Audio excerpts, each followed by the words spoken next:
Wednesday Night Rugby on Off the Ball. With Vodafone, official sponsors of the Irish rugby team. Team of us. Everyone in. And you are welcome along to Wednesday Night Rugby. We're live on all our social channels and platforms, and our rugby coverage is brought to you by Vodafone. Team of us, everyone in, and I'm joined by Ruaidhri O'Connor, resident Bohemians fan, of course. We should probably mention the latest effort Bohs have made before we get into rugby to just become like the coolest club ever. Yeah, the press conference with Natty Whaler from the Whalers today to keep the Bob Marley team going. They're doing a gig at in May, and Vicar Street. In Vicar Street. So just being cool again, just another day in Bohs. Natty, PJ Gallagher and Bruce Shields among the luminaries. Oh yeah, like all the greats. We're here to talk rugby though. We are. There's so much to talk about. I don't know where to start, but Joey Carbery, I was reading your piece today. You had a piece in the Irish Independent just that maybe he was at one stage deemed to be something of an heir apparent at Leinster, and your piece makes the point that it now looks unlikely he'll ever play for Leinster. Well, I mean, I did make the point as well, never say never in professional rugby, because things change so quickly. He signed a new 2-year deal which extends his current deal effectively by another year. It's funny, just looking back, a year ago this wasn't even on the cards. Joey Carbery was part of the Leinster fabric, part of their future. He was regularly involved. The story about him going, him or Ross Byrne, potentially, Ross Byrne was probably the more likely one going to Ulster. Didn't break until the day of the European Cup semi-finals last year. So 12 months ago today, this wasn't even on anyone's radar. Fast forward 12 months, and he is bought into the Munster project to such a degree that he's willing to commit 3 years of his career to them, and it's hard to see how he comes back to Leinster from here, or what would change to make him want to come back at this stage. So Sexton getting older, but Ross Byrne is there. Leinster have had to move on. They'll have to plan without him. I presume Leinster are not planning. Like when it first got announced a year ago, it was done very strangely. It broke the morning of a press conference before Ireland went to Australia, and then Carbery actually walked into the room to do the press conference that day and sat down and said, I just want to say that I'm moving to Munster next season. And he was really, it was real reluctant stuff. He talked about how tough the decision had been, how much he'd enjoyed playing for Leinster, but it's almost like being sent in the army overseas. A little bit, yeah. It was certainly, it was almost out of obligation. And within weeks of him moving, we were starting to hear that he had enjoyed the move so much so quickly that he was kind of in it for the long term. He got welcomed his debut off the bench at Thomond Park. He got a massive roar coming on. His debut in Irish Independent Park in Cork, his first start, he got a standing ovation coming off the pitch. He's probably been the best, one of their best players this season. He's been an unbelievable signing in addition to the Munster team. He's kind of the missing link to what they had. And he's been backed as the starting 10. He started all their big games that he's been fit for. If he comes through training this week, he'll start a European quarter-final for them, which is exactly what he moved for. But it looks like he's fit in really well down there, which is probably, any time you move to a new job, a new club, that's going to be a concern, especially when you are quite, you've come through the ranks at Leinster, that's all you've known. That's probably what he was a bit kind of wary of when he moved. So it's worked out really well for him. It's worked out really well for Munster, and it's worked out really well for Irish rugby, because we saw the last time an Irish team went to Murrayfield, Sexton went down midway through the first half. Carbery came on and managed Ireland to the game, and that was what might have been of the campaign, in that he got injured, and after his wobbly first half, you're like, this is the Joey Carbery that really could be a star for Ireland, and then he gets injured. Yeah, and you wonder with Sexton struggling so much. I mean, Sexton had a very good game against France, but you wonder in Cardiff, Jack Carty he only had very limited opportunity, but he did really well during those opportunities, but he doesn't have the trust that Joey Carbery has built up over his 20-odd caps. So would Schmidt have turned to Carbery quicker than he did to Carty and sent him on earlier in Cardiff? Maybe that was a bit of a poison chalice. Anyway, I mean, Carty came on and did well, but he was only on for 8 or 9 minutes. So yeah, it was disappointing. I think he probably would have started one of those games. Schmidt was using the Six Nations to try and get as many, to spread the load a little bit and build towards the World Cup. But what's undoubted is that Joey Carbery has a role to play in Ireland's World Cup campaign. Could he start? He'll start 1 or 2 of the games. I think if it's a quarter-final, unless Sexton's form doesn't pick up at all, and he continue, if Sexton continues to play the way he played against Wales, it's a different conversation. But I don't, there's too much. there's too much of a body of work there to suggest that he will bounce back, and he could bounce back against Ulster on Saturday. But Carbery is getting closer and closer to a place where he's definitely going to be pushing him, and a place where he can come on with 20 minutes of an international, even if Sexton's going well, and change the game. See, like, Sexton could be entering into the territory of the Ireland Rory Best, who basically comes off late on, and you're like, well, where do you expect Carbery to come on? It doesn't happen as much with your decision-making backs. I mean, it happens more with the forwards because of the work rate they put in and the burden that it has on their body. But Sexton is a player who does tend to pick up niggly injuries. He plays through them an awful lot. But, I think we saw in the Munster-Leinster game when Sexton kind of went after Carbery a little bit, and there was verbals, there was a bit of afters after a couple of incidents that maybe Carbery's got into his head a little bit, so he's seeing him as more of his genuine rival. And Irish rugby loves an out-half rivalry going back to Campbell and Ward and probably before that.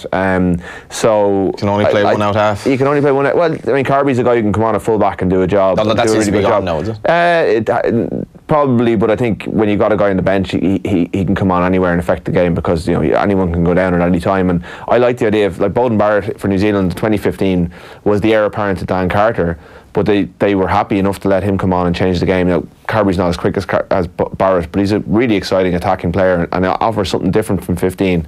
You'd like to see them use him a bit more. Was that a mistake that Schmidt made in the campaign, that 15 was a problem for us throughout the Six Nations? Yes, Carbery, when he obviously wasn't fit for the remainder, but he could have feasibly given us an extra attacking dimension that we just don't seem to have. I think if Ian Madigan or Paddy Jackson were not unavailable for selection, he would probably look at Carbery in different ways. But because Carbery is, until Carty, proved himself worthy of being considered, and Ross Byrne has gone out of it, but is also getting a fair reasonable amount of experience. But Carbery he basically has two out halves that he trusts.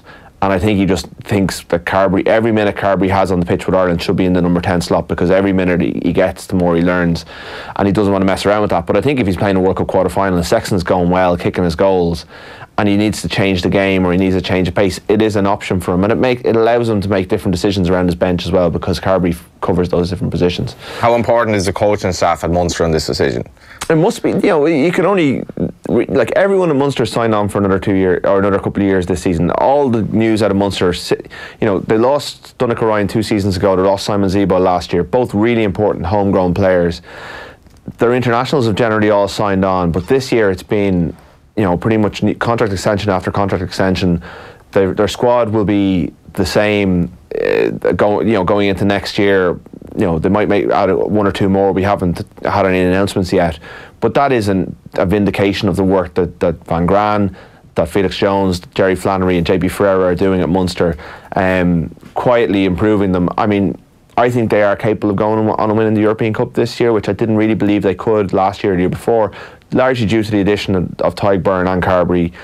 But they need their players to stay fit. But players wouldn't be committing their futures there if they didn't believe that they could win things, and if they didn't believe in this coaching ticket. Before we talk about the weekend, some obviously fascinating games. There's news about Ronan O'Gara and Paul O'Connell. Obviously we've Ronan on regularly on Off the Ball, but what does the future hold for these two?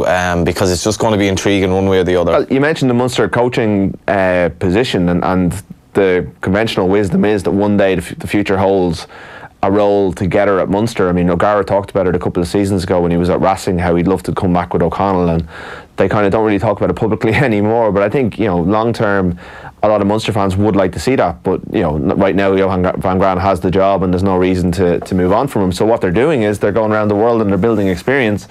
And, O'Gara is building an unbelievable CV, to work with Racing under the two Laurents, the coaches there, who have basically made them a consistent force in European and French rugby, winning the Bouclier de Branou and getting to two Champions Cup finals, one of them when O'Gara had moved on, and then going down to the Crusaders, the market leaders in club rugby in the Southern Hemisphere under Scott Robertson, who many believe is going to be the next All Blacks coach, working with the All Blacks pack pretty much. They're all pretty much all Crusaders.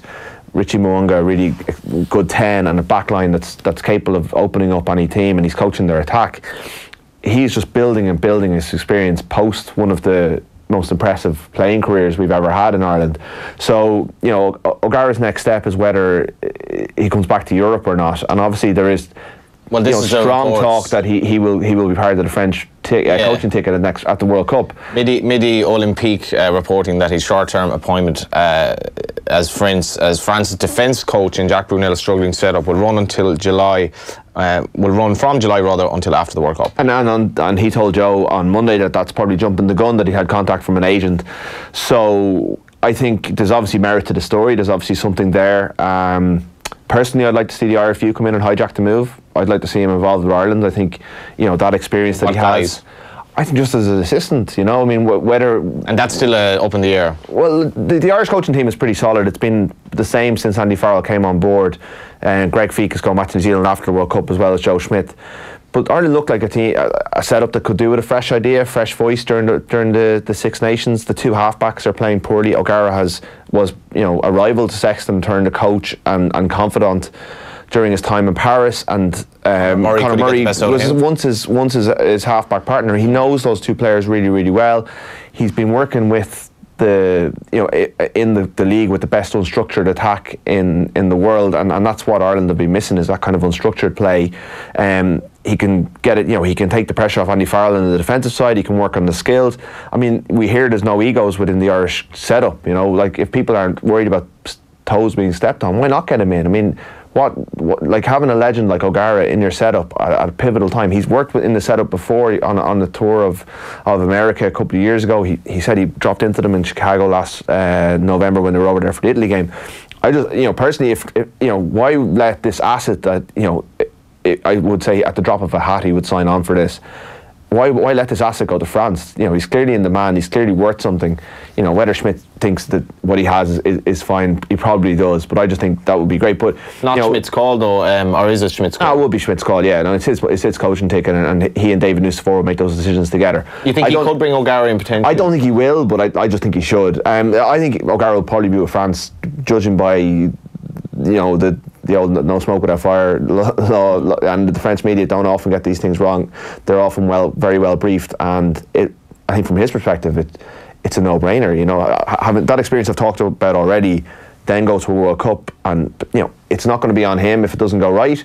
And the experience of being in that pressurised environment for 6 weeks with a bunch of players who are clearly really talented, clearly really young, a young halfback pairing who he can mentor, trying to get a tune out of that defence that, defence they say is the easiest thing to fix, and he's a really good level of expertise in that regard. So I think if it's on the table, and if there's potential, it doesn't clash with the Super Rugby season, so if he wants to stay with the Crusaders, he'd come back, do that, and then go back to the Crusaders. Obviously, he's a young family. There's all sorts of things at play.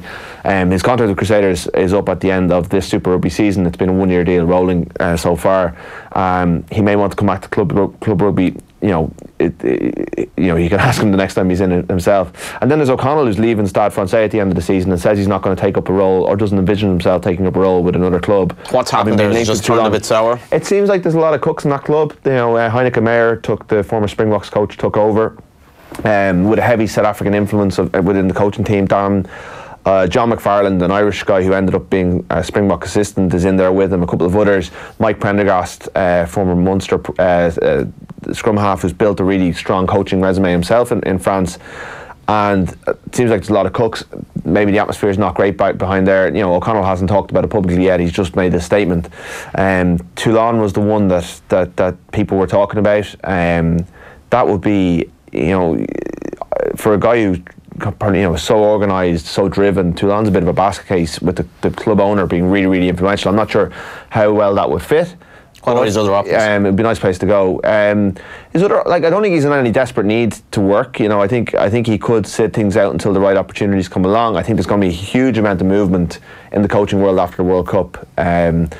A lot of the decisions have been taken. Yeah, there is. Like, a lot of the coaches are finishing up. There's going to be slots opening up in coaching tickets across the world. I don't think you'd be short of offers. Having Paul O'Connell in as part of your ticket is really beneficial. And having spent that year in Paris will have done him the world good, even if it just opens him up. He's a one-club player. He only ever played for Munster. Seeing how things work in a highly political environment in Stade Francais probably doesn't do him any harm into his next job. And it's all, things work out, things don't work out. It's all part of the learning experience, because coaches, it's a long career, and I think the former pros who've retired recently are aware of that and don't want to jump into top jobs right away. Just briefly, before we get to the games of the weekend, Joe Schmidt, how much is his kind of legacy going to be sullied if the year kind of tails off as it just might, based on the Six Nations? I think his legacy will ultimately be defined by the World Cup performance. I don't think the Six Nations... Ultimately defined by the World Cup? I think so, because I think he will walk away Ireland's most successful coach regardless of what happens in Japan. So that,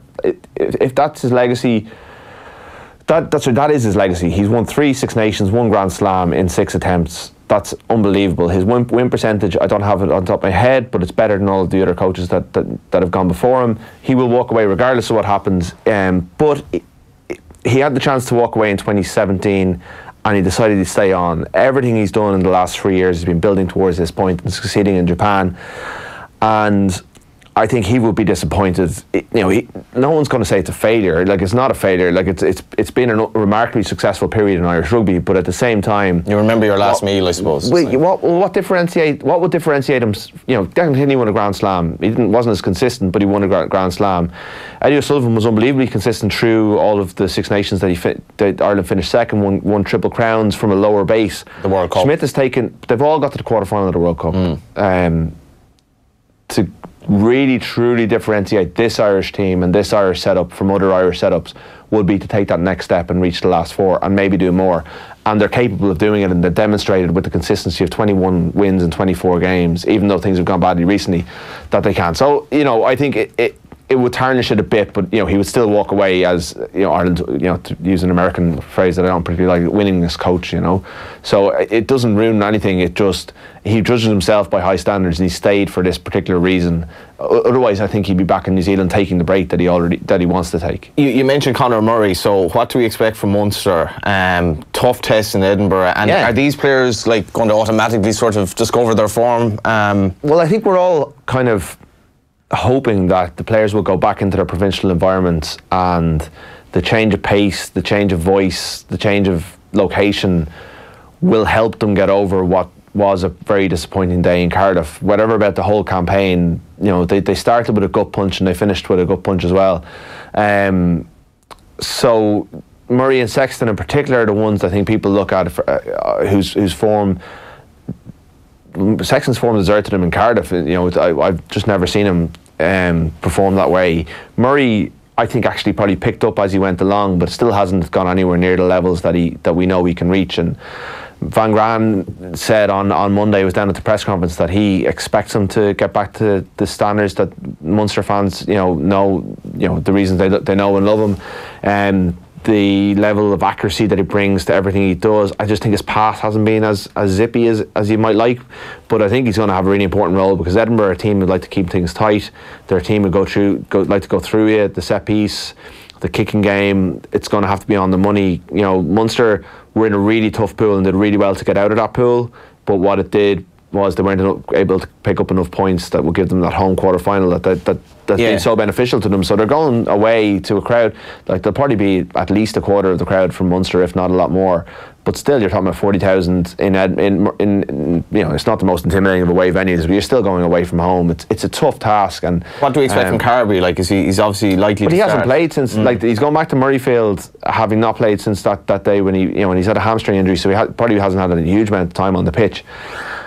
But he's young, he's played an awful lot of rugby this year for Munster, so he knows the systems. He should be able to slot back in there. He has Murray to take the pressure off him. He has Chris Farrell outside him who can do a lot of the dirty work if needs be. Even Rory Scannell can take over the kicking game and take a bit of responsibility off him, so he can probably ease his way in a little bit. But your hamstring's going to be tested no matter it probably won't be until the first 10-15 minutes when he opens up and tries to sprint or puts a kick with a full extension in that he'll know that he's fully sure that he's okay. Do you expect him to win? I think they will, but I wouldn't say with any great amount of confidence. Munster in Europe have a remarkable record, but they generally do enough to get their home quarter-final. It's one of the kind of the rules that Munster rugby live by in Europe over the years, and it's served them very, very well. So Edinburgh are a side reborn under Richard Cockrell. They don't play particularly attractive rugby, but they've got very dangerous players. Mata, the number 8, is one of the best ball carriers in Europe right now. Their winger Van der Merwe is really dangerous. They have a lot of Scottish internationals. They have the Scottish Tide 5. They'll put it up to Munster, and Munster will need to, like a lot of players will need to find form that we haven't seen them for a while. And they'll have to try and play with a cohesiveness to fight, despite the fact they haven't been together for 2 months, which is a challenge for all the teams in this competition this week. So I wouldn't say, there's no guarantees going over there. It wouldn't be a massive surprise if Edinburgh came out, even though I think fans would probably be a little bit shocked. I think Munster, the Munster people I've spoken to this week are very wary of this fixture, and it's by no means a guarantee. It's early kick-off as well, which never suits anyone, but in Murrayfield, which can be a bit of a soulless place at times, just might not have that quarter-final edge that you come to expect, but I think they have enough quality to do it, and they have the players. Like, they have a pretty good injury record for this stage of the season, which is positive as well. So they've just got enough if they can just pull it all together, which is a challenge. Later on Saturday, do we see the champions-elect at the Aviva Stadium? Not necessarily. We see the champions. I'm not sure if they're going to retain their crown, but I think Ulster are a bit away from being the team that stops them. Talking like a 14-point handicap or something. Yeah, it's huge, and I can see why that is. But I think with there's going to be 4 or 5 Ulster players who are from Leinster in the starting 15, and if they don't have the motivation to come down to the Aviva Stadium against the province that apart from Jordy Murphy, kind of surely that wouldn't be the case, so would it? What do you mean? They have a job to do for Ulster. I mean it in terms of they're going to be unbelievably fired up. They'll have all of a point to prove. They are going to give the performance of their lives. You've got Rory Best, who he says he might carry on next season, but that doesn't guarantee him anything in terms of getting back to a quarter final, a once-off shot, getting to a semi, and maybe getting back to the holy grail that Ulster haven't been. Ulster haven't been to the knockout since 2014. They got to the final in 2012. They know more than anyone else that these opportunities are hard earned and don't come around very often. It's cup rugby, so if they can come down, it looks like Ian Henderson will be fit. Will Allison's not. That's a big blow to their attacking game. But if they can be physical, if they can rattle Sexton, if they can, will they target Sexton? Well, like everyone targets the out half. That's like they say they won't target Sexton because they're Ireland colleagues of his. But they will. It will be remiss of them not to send Marcel Coetzee down Johnny Sexton's channel at some stage. They probably won't go after the late hits in the same way. But they saw how Munster's Finian Wycherley got under Sexton's skin. Like, if you don't try and get under Sexton's skin, you're not doing your job. He's probably mentally a little bit wobbly at the moment as well. Well, yeah. The last time we saw him, he was just looked at like a player who was at war with himself, and he was doing things that you just so uncharacteristic for Johnny Sexton, kicking the ball dead, miss-hitting drop-offs. I mean, he was interviewed in the Sunday Indo on Sunday, and he was saying to people, he was bringing his kids swimming, and kind of fellow parents were coming up and asking him, was he okay? So, I mean, it's getting through to him as well, and he's very mentally resilient. He wouldn't be the World Player of the Year if he wasn't, but he hasn't played that well in 2019. What he did in 2018 is great and all, but he kind of needs to pull it together. He's the captain of the team. He'll feel a lot of responsibility this week in front of a big crowd at the Aviva Stadium. But we know he is so good. And it's always been the case that Leinster would back their pack to dominate Ulster, certainly in recent memory.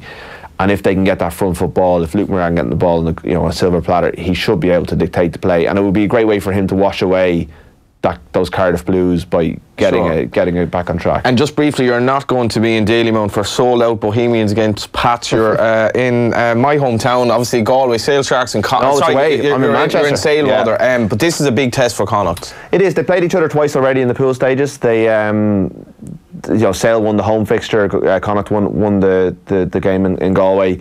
Both came out of the pool and ended up drawing each other. Sale they're kind of reasonably safe in the Premiership in terms of they're chasing Europe probably, but they're probably not going to make the playoffs. So this is probably their last chance of silverware, and a club that probably don't win an awful lot, even though I think they've won this tournament before. But it is a big test. I think Connacht are fighting on two fronts, and this is a big test of their squad. Bundyaki could come back in, which is huge for them. They have good players. They're riding the crest of a wave. They were very good in terms of digging out a result against a good Treviso side last Friday. This is a step up. There's Tom Curry is that was one of the stars of the Six Nations. He's probably going to be starting for Sale up against Paul Boyle, a young, promising player from Wexford who's kind of in his breakout season. They played against each other at under 20s. You know, there are players who will probably have to go above anywhere where they've been before, but that's what Cup Rugby away from home is about. And they've knocked on this door a couple of times and been close. I think Grenoble, they've been to Gloucester a couple of times. It would be lovely to see them take another step and maybe get a home semi-final and try and get to Newcastle, to St James's Park for the final, because it's there for them if they want it. The problem is that they have another front, the Pro 14, which is possibly, they both lead to the same place, but I think it's more manageable to get there during the Pro 14, so I think Friend may rotate in that regard. But they can do it. I think the odds are against them a little bit, but they have the players, they have the weapons to score against anyone, and if they can front up in the pack and gain at least parity there, they can do it. Attractive town to visit, I'd say. Sale, I've never been. It's my first trip to the AJ Bell. I think 7:45 kick-off, and then I have a 6:36 train to Edinburgh the next morning, so I don't think I'll see much of Manchester. I think it's all about the rugby this weekend, Johnny, not too much sightseeing. Thanks for coming in. No worries, cheers. Wednesday night rugby on Off the Ball. With Vodafone, official sponsors of the Irish rugby team. Team of us, everyone in.